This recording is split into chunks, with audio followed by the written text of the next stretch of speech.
हमारी अर्थ भी एक कंडक्टर है और उस अर्थ को हम कैलकुलेटिवली कैसा कंसिडर करते हैं, स्फेरिकल। तो हमारी अर्थ का कैपेसिटेंस कितना होगा? तो देखिए, अगर अर्थ के कैपेसिटेंस निकालने की बात आती है, कैपेसिटेंस ऑफ अर्थ वो कितना है, तो सेम ऐसे कि हमें पता है कि हमारी अर्थ का रेडियस कितना है, आर। ये हमारी अर्थ है सपोज टू बी, उसका रेडियस कितना है, दिस इज आर। आर क्या है? Radius of earth, radius of earth.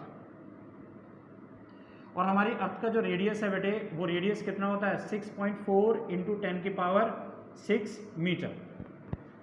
ये तो होता है।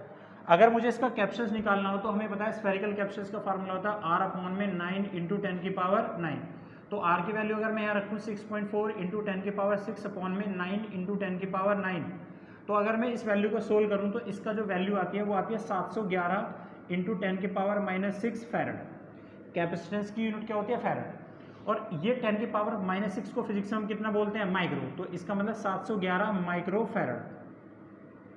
ये कैपेसिटेंस किसका है? आंसर ये कैपेसिटेंस अर्थ का है। तो एक बात नोटिस करो, अर्थ का साइज कितना बना है, बड़ा है, इन्फिनिटी लार्ज है। अर्थ की ज्योमेट्री कितनी बड़ी है, इन्फिनिटी लार्ज है, इन्फिनिटी लार्ज। और इतना ज्यादा साइज होने के बाद भी, इतनी बड़ी ज्योमेट्री होने के बाद भी उसका सिर्फ मात्र कैपेसिटेंस कितना है, 711 माइक्रो फैरड। तो इसका मतलब ये हुआ कि जो फैरड है, फैरड जो कैपेसिटेंस की यूनिट है, ऐसा यूनिट है, ये फैरड एक्चुअली में कैसी है, बहुत बड़ी यूनिट है, बहुत बड़ी लार्जेस्ट यूनिट है। इतनी लार्जेस्ट यूनिट है इसीलिए सिर्फ हमारी अर्थ का कैपेसिटेंस कितना है, 711 माइक्रो फैरड है। तो एक बात हमेशा ध्यान रखिएगा कि जब नेचर के अंदर जब हमारी यूनिट का वेटेज बढ़ जाता है, जब हमारी यूनिट का वेटेज बढ़ जाता है, स्टैंडर्ड मेजरमेंट बढ़ जाती है, तो नंबर कैसा हो जाता है, छोटा। जब हमारा स्टैंडर्ड मेजरमेंट यूनिट अगर हमारी छोटी होती है तो नंबर कैसा होता है, बढ़ जाता है। जैसे कि अगर हम बात करें किसी एक वजन को तोलने की बात करें, तो जब हम किसी एक वेट को तोलते हैं तो जब इसको हम केजी में बोलते हैं तो मैं बोलता हूँ कि ये बॉडी 1 kg की है, कितनी, 1 kg। लेकिन जब मैं इसी बॉडी को दूसरे पैरामीटर से कंपेयर करता हूँ तो मेरी अब स्टैंडर्ड मेजरमेंट है केजी, तो केजी में बोल रहा हूँ ये बॉडी कितनी है, 1 kg।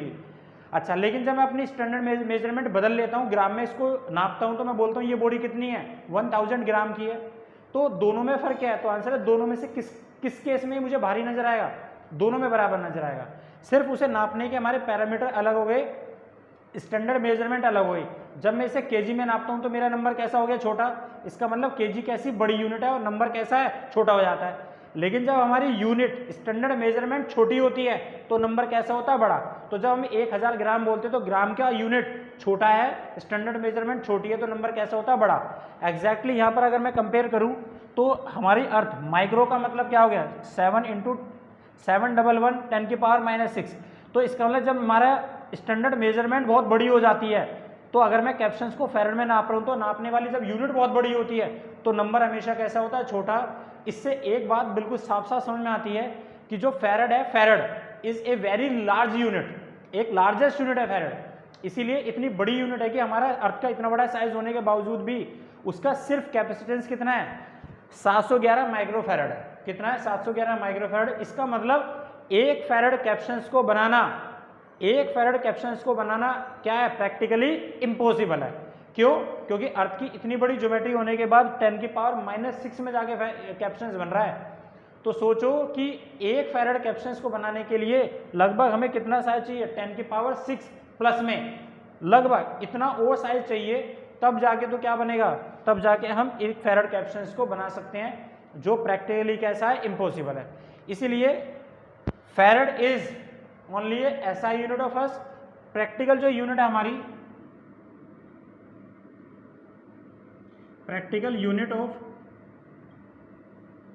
कैपेसिटेंस, वो क्या है हमारी 10 की पावर -6, मतलब ये क्या है, माइक्रोफैरड। क्या है बेटा, माइक्रोफैरड। इसको हम किससे लिखते हैं, म्यू एफ के साथ। इसी तरह से 10 की पावर -12 पिकोफैरड, नैनोफैरड 10 की पावर -9,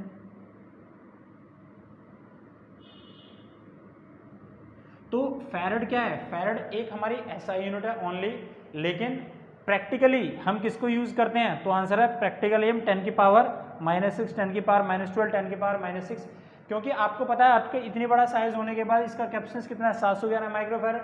तो नेचर के अंदर जो भी हमें कैपेसिटर्स मिलेंगे उन सब कैपेसिटर का कैपेसिटेंस इससे क्या होगा, कम होगा हमेशा। और कम किस में होगा, तो आंसर है इसका कैपेसिटेंस किस में है 10 की पावर -6 में, तो सबका जो कैपेसिटेंस होगा 711 माइक्रोफैरड से ही क्या होगा, हमेशा कम होगा। तो उस माइक्रोफैरड से कम होगा, इट मीन्स हमारी जो प्रैक्टिकल यूनिट होंगी वो किस में होंगी, हमेशा माइक्रोफैरड, पिकोफैरड या नैनोफैरड इनमें होगी। इसी से रिलेटेड एक चीज़ और समझ सकते हैं आप नोट करके कि अगर हमें मान लो एक कैपेसिटेंस बनाना हो तो हमें कितना साइज चाहिए होगा। तो सोचो एक बात कि रेडियस हमें कितना चाहिए होगा, इफ़ अगर हमारा कैपेसिटेंस कितना चाहिए हमें 1 फैरड का, तो हमें पता है कि C = R अपॉन में कितना होता है 9 × 10 की पावर 9 होता है बेटे। भाई किसी भी एक बॉडी का कैपेसिटेंस मुझे अगर 1 फैरड चाहिए तो उसके लिए मुझे उसका रेडियस भी तो पता होना चाहिए कितना चाहिए। तो अगर मैं इसकी वैल्यू C की वैल्यू यहाँ पर 1 रखता हूँ और इसको इधर मल्टीप्लाई करता हूँ तो R = 9 × 10 की पावर 9 मीटर का मुझे रेडियस चाहिए। किसका, एक बॉडी जिसका मैं कैपेसिटेंस कितना बनाना चाहता हूँ 1 फैरड बनाना चाहता हूँ, एक कंडक्टर एक कैपेसिटर जिसका कैपेसिटेंस मैं 1 फैरड चाहता हूँ, उसका रेडियस मुझे इतना रखना पड़ेगा, इक्वेशन नंबर फर्स्ट। और हम जानते हैं कि हमारी अर्थ का रेडियस कितना है, तो आंसर है 6.4 × 10 की पावर 6 मीटर है। अगर मैं इन दोनों को एक दूसरे से डिवाइड करूं तो एक रिजल्ट ये सामने आता है कि R दोनों को डिवाइड करेंगे तो लगभग 1500 इंटू में रेडियस ऑफ अर्थ। तो अगर हमें 1 फैरड कैपेसिटेंस को बनाना है, अगर if we wish to get 1 farad of the capacitance of a conductor, then we have to get the 1500 times the radius of the earth, which is practically impossible. That is why we don't practically to produce the 1 farad of the capacitance. बेटा अर्थ के radius का 1500 गुना radius practically हम ला सकते हैं, नहीं ला सकते। क्या सोच सकते हैं, हाँ सोच सकते हैं। तो 1 फैरड कैपेसिटेंस को हम डिफाइन कर सकते हैं, लेकिन 1 फैरड कैपेसिटेंस को हम प्रैक्टिकली नहीं बना सकते, क्योंकि अर्थ के रेडियस का लगभग हमें कितना चाहिए 1500 गुना रेडियस चाहिए, जो प्रैक्टिकली इम्पॉसिबल है। और एक बात ये समझ में आए कि अर्थ का इतना बड़ा साइज होने के बावजूद उसका सिर्फ कैपेसिटेंस कितना है 711 माइक्रोफैरड है। इट मीन्स जो भी नेचर में प्रैक्टिकल हमें कैपेसिटेंस मिलेंगे उन सबका कैपेसिटेंस इस 711 से कम होगा। और माइक्रोफैरड अर्थ का है, इसीलिए हमारी माइक्रोफैरड, पिकोफैरड या नैनोफैरड हमने अपनी क्या बना ली, प्रैक्टिकल यूनिट बना ली, जो डे बाय डे हम अपने प्रैक्टिकल लाइफ में हम इसको यूज करते हैं। कैपेसिटर कंडक्टर जो हमारे कंडेंसर होते हैं इन सबको मार्केट में लेने जाते हैं तो हम ये देखते हैं कि वो हमें पिकोफैरड, नैनोफैरड इन सब में अवेलेबल होते हैं।